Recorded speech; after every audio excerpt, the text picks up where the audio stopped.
friends, welcome back to Second Star to the Left. I'm Michelle, and this is my daughter Billie. Ahoy! No, wrong video. Oh.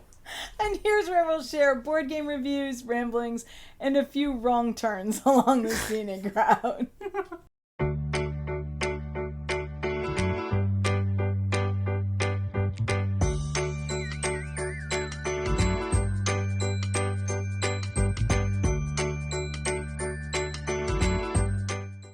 I think it's time that we admit we might have a teensy problem. Or as I like to say, it's not a problem, it's a hobby. But the truth is, we have a giant pile of unplayed games. We're not going to go through the whole list because it's a lot. It's a lot. There's 78 unplayed games. And I'm going to tell you a little bit of a secret. There's 42 Kickstarters on the way. Those don't count, though. They didn't get here yet. Did you play them yet?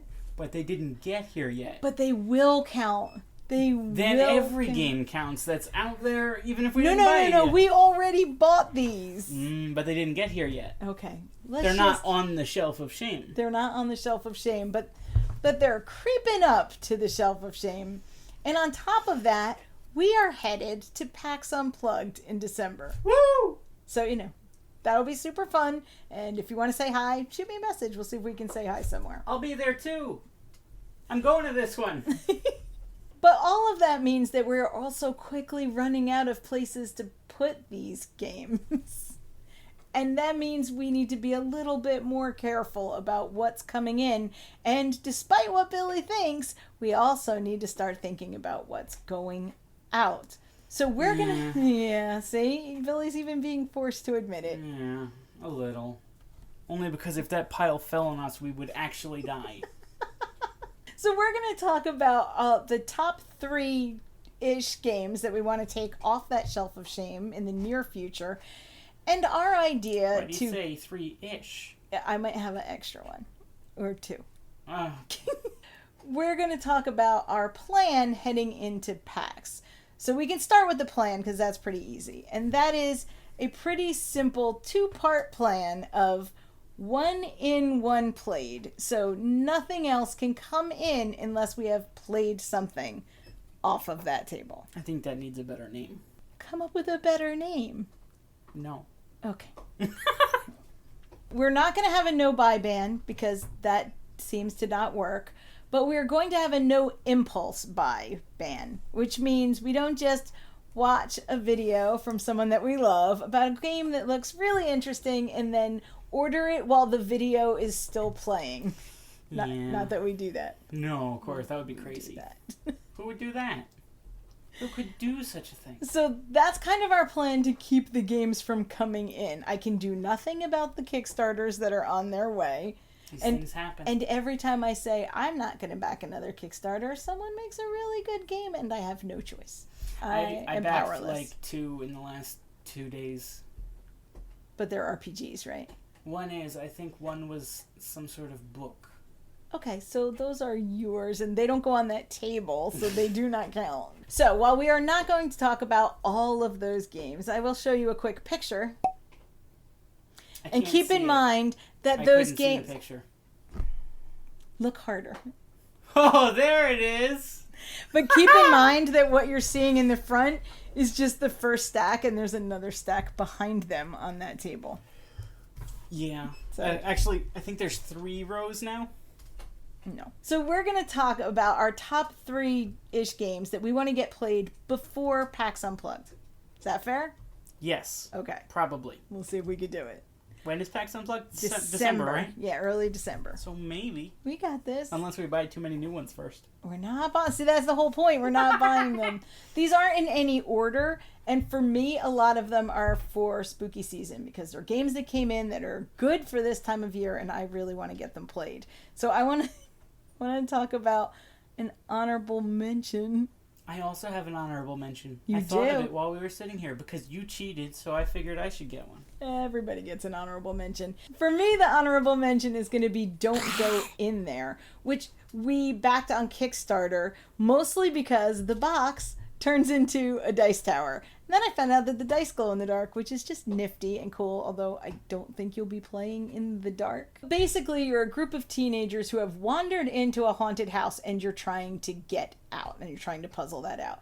It looks like a nice little small box game. It's definitely perfect for this time of year, so that's my honorable mention. And I have another honorable mention, but you have one? No, you can keep going. Okay. I only have one. And the second one is Vagrant Song, which I really desperately want to play, where you're on a haunted train.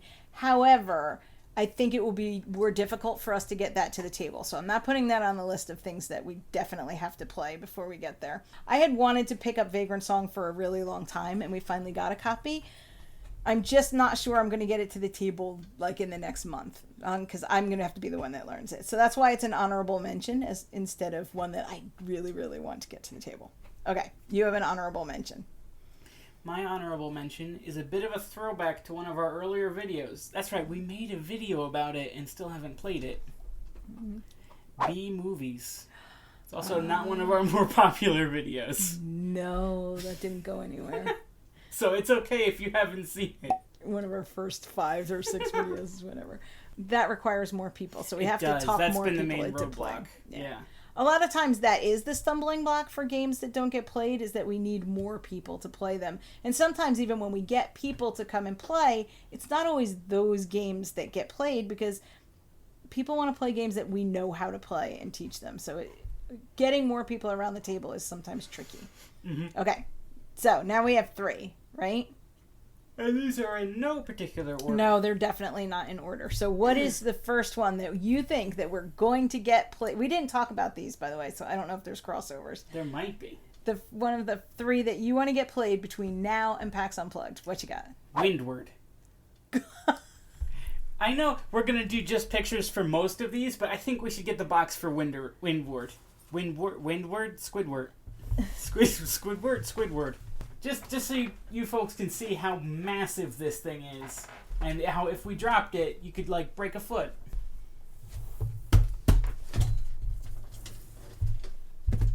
Lean it forward so they can see how deep it... No, that's backward. Very big.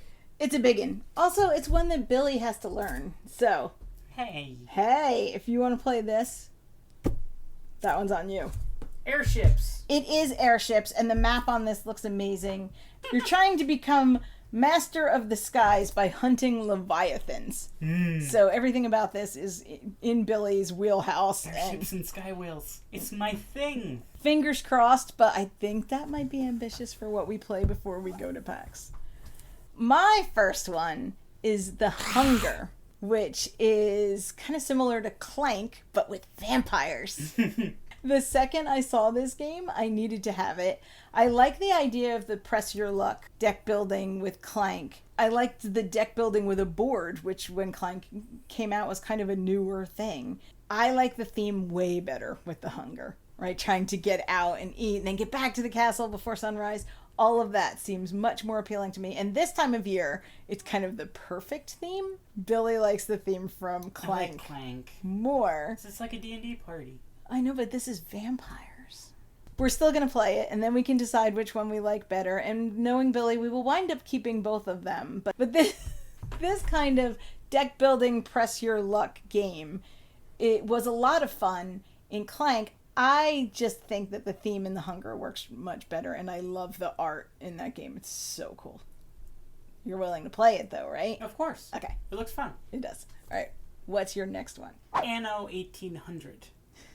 You're just trying to kill I'm us. picking small, easy games here. I'm glad that Billie is realistic about what we'll be getting to the table between being on vacation and Christmas. I would just like to add that the we'll play them before PAX part was added after I picked my list. That was post-list. But now you've done it. Now this is we gotta do this now. Okay, well this one's mostly you. I'm gonna help you learn the rules, but you have hundreds of hours into the video game. You have like 50 hours. It's not hundreds. So you should be familiar with at least the systems of how it works. I should hopefully have enough context to like... In Anno 1800, you have an island that you're building up through the industrial age. And so you go through kind of all the levels of that, right? So you're just farmers, and then you have some smaller industry, and on and on and on. Except for me, it kind of stops right after farmers when everything catches on fire in the video game. You have to build fire stations. But this looks like it works kind of the same, but in a Euro-style game. Yes, So I'm very much looking forward to learning it. Yes. I have a little bit of fear of the 2-player 120-minute description. But we easily we can spend... play the game soundtrack while we play. And there you go. But we easily spend that much time playing this online, so... Oh, yeah, easily. That's fine. I think this will be fun. I think Billie will have a good time learning it. This was generously provided by Thames and Cosmos for us when we were at Gen Con.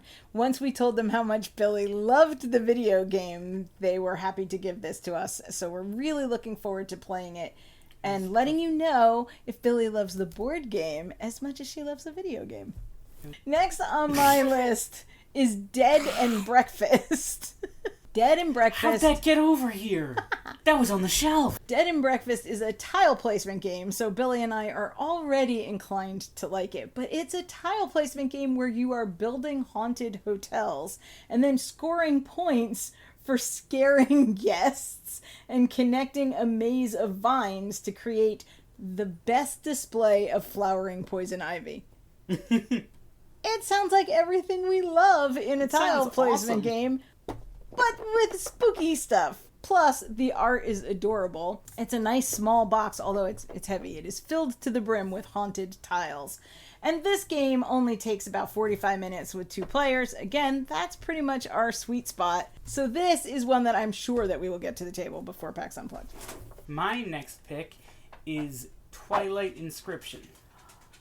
Twilight Inscription. Yay! This was one of our purchases from Gen Con. Twilight Inscription is the roll and write version of the bucket list game for us, which is Twilight Imperium, which we have had for years. Yeah. And it's even since moved out of the game room downstairs into the other room. We have not got rid of it. Have not forgotten it. Still have the dream, but we also haven't played it. And Twilight Inscription is probably the heaviest roll and write that we will ever own. Although Hadrian's Wall. No, it's heavier than that. Is it? Yeah. Oh, that's intimidating. It's 1 to 8 people and about 120 minutes long. So, it's not Twilight Imperium levels of 6 to 8 hours. But you're still going to be putting in 2 hours into a roll and write. The roll and write itself is beautiful because it has these very dark dry erase boards, but then it has the chalk markers with the orange. So everything's just really bright and, I don't know, space-like. I can't think of a better description than that. You're still getting the feel of Twilight Imperium. You still get to choose a faction, you're still exploring, you're still trading, you're still doing all of those things, but this time you're doing it in a nice, heavy roll and write.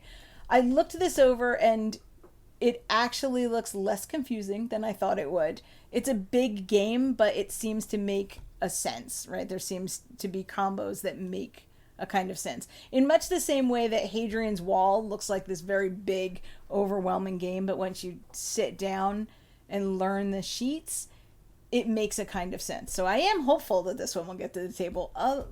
Your other ones seem like a bit ambitious, but I think we can get this one played. Yeah. My last one is one of the Kickstarters that I was the most excited for. And if this spooky season comes and goes and I do not play this game, I will be extremely disappointed. Mm-hmm. And while I made fun of Billie for picking giant games for us to play while we were very busy, I don't care.